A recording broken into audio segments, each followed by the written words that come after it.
Addiction can come in many forms, whether it's drinking, smoking, gambling, or even just gaming. I'm sure you've all been addicted to something before, and so have I.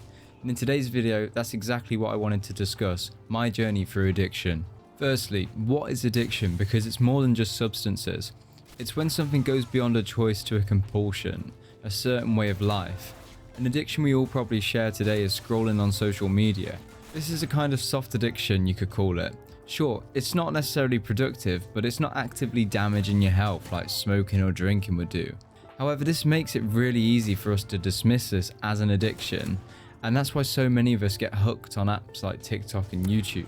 Habits can also become destructive addictions, and I'm really guilty of having this myself. I'm the type of person that loves to have a really good structured routine, and sometimes the things I do in that routine may be destructive to my mental health and well-being, and I sometimes won't notice because I'm so stuck in my way of staying in that routine. So let me now dive into my story of addiction.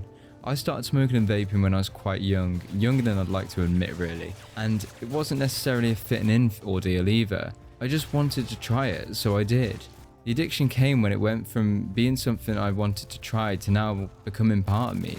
I was known as a smoker guy you could always ask for a fag on a night out. It became a part of me and my character, and that's where the line of addiction became blurred. I'm sure you've all heard it before when people say, "I'm not addicted, man. I can stop whenever I want." Well, that was me. I was addicted and I didn't even know it. This thing that all started based on curiosity consumed me and became such a part of me that I always felt like I had it and it was always there. And being such a routine-based person made it so easy for me to have a habit such as smoking. I enjoyed having that sort of structure of when I'd go for one, whether it was at night and then in the morning.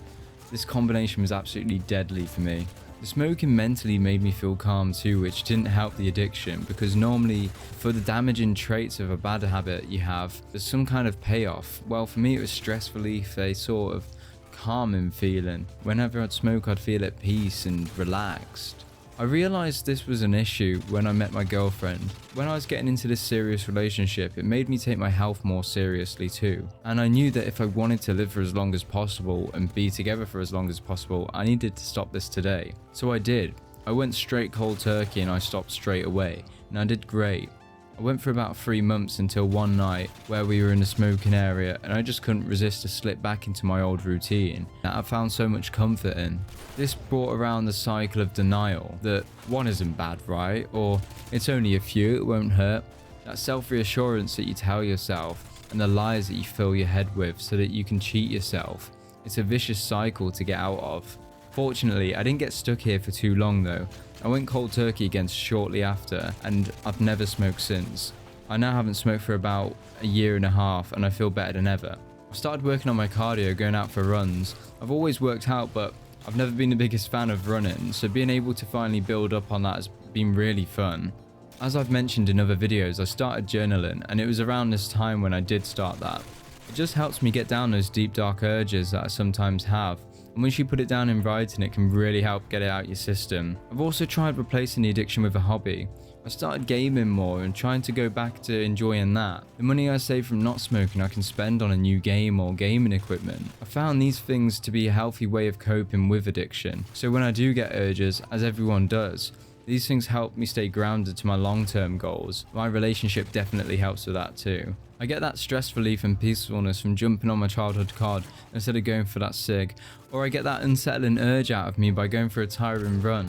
If you're going through something like this, just know, whatever it is, that it doesn't define you. This thing, it doesn't make you you. You don't have to quit first time, because progress is better than perfection. Stop telling yourself that there will be a right time either. I've made a video on this, so I'll leave a link on screen now. But point being right now is, there will never be the right time. You just have to go for it today. I know it can be really difficult, but I encourage you guys to speak to people about this too, because my girlfriend helped me a lot when I was getting over my addiction. And I just want to let you know now that you guys always have a place to come talk to someone, and it's in my comment section. I'll always try to respond. So just let me know and drop me a message, and maybe that chat will help you and just give you that nudge that you need. Anyway guys, I hope you enjoyed this video. If you did, make sure to let me know by hitting that like button and subscribe. It's been Jxey, guys. Stay awesome.